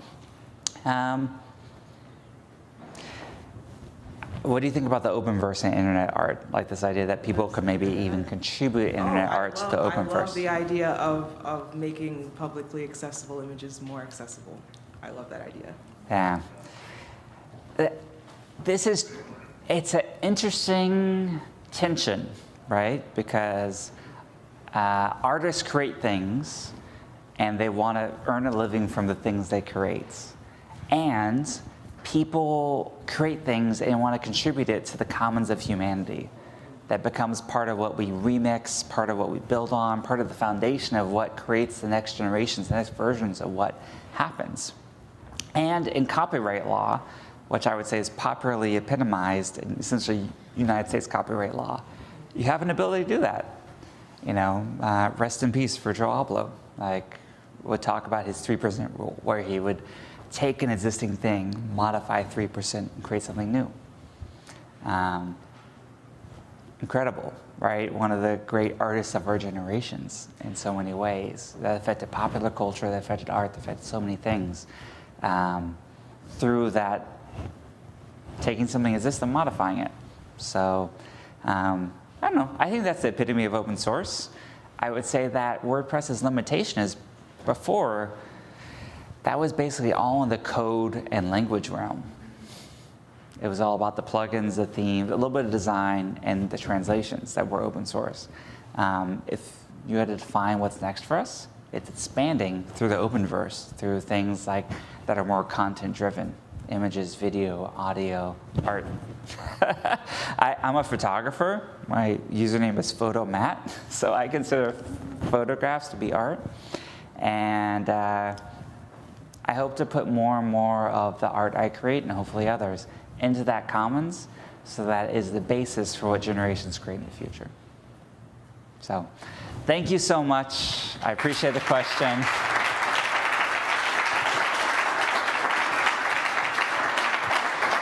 And with that, I think we might be, Joseph is I've got 2 notes for everyone, because I would have naturally. Number 1, there were a lot of questions that were asked beforehand and also in the live stream chat that we did not get to.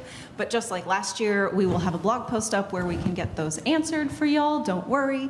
And my final thing, let's have a round of applause for the folks who put this event together and for our excellent slide makers.